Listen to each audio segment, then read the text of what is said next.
ఇంట్లో కూరగాయలేమీ లేనప్పుడు, కూర చేసే టైము, ఓపిక లేనప్పుడు సింపుల్‌గా ఇలా ఎగ్ ఆమ్లెట్ కర్రీ ట్రై చేయండి.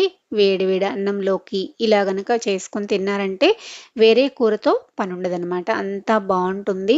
ముందుగా అయితే 2 ఉల్లిపాయల్ని ఇలా కట్ చేసుకొని కట్టర్‌లో వేసేసుకొని చిన్న చిన్న పీసెస్‌గా కట్ చేసేసుకోండి. ఇలా ఉల్లిపాయలు కట్ చేసుకున్న తర్వాత ఒక ప్లేట్‌లోకి వేసుకొని ఇదే విధంగా 3 పచ్చిమిర్చి, ఒక టమాటాను కూడా కట్ చేసుకొని ప్లేట్‌లోకి వేసుకున్నాను. ఈ కట్టర్‌తో కట్ చేసుకోవడం వల్ల మనకి టైం సేవ్ అవుతుంది. పని కూడా తొందరగా అయిపోతుంది. ఈ కట్టర్ కావాలంటే స్క్రీన్ పైన లింక్ ట్యాగ్ చేస్తాను. క్లిక్ చేసి ఆర్డర్ చేసుకోండి. స్టవ్ పైన కళాయి పెట్టేసుకొని 2 స్పూన్ల ఆయిల్ వేసుకొని ఉల్లిపాయ, పచ్చిమిర్చి, పసుపు వేసేసుకొని ఉల్లిపాయలు మెత్తబడేంత వరకు ఇలా కలుపుతూ ఫ్రై చేసుకున్న తర్వాత ఇందులోకి హాఫ్ టీ స్పూన్ అల్లం వెల్లుల్లి పేస్ట్ వేసేసుకొని పచ్చివాసన పోయేంత వరకు ఫ్రై చేసుకున్న తర్వాత టమాటా ముక్కల్ని కూడా వేసుకొని ఒకసారి బాగా కలిపేసి మూత పెట్టేసి మగ్గనిద్దాం. ఇవి మగ్గేలోపు వేరొక గిన్నె తీసుకొని అందులోకి ఎగ్స్‌ని పగలగొట్టేసి వేసుకోండి. నేనైతే 4 ఎగ్స్‌ని ఇలా పగలగొట్టి వేసుకొని అందులోకి తగినంత సాల్టు, తగినంత మిరియాల పౌడర్ వేసుకొని ఒక్కసారి బాగా కలిపేసి పక్కన పెట్టుకోండి. ఇప్పుడు మూత తీసి చూద్దాము. టమాటాలైతే మగ్గిపోయాయి కదా! ఇప్పుడు ఇందులోకి తగినంత ఉప్పు,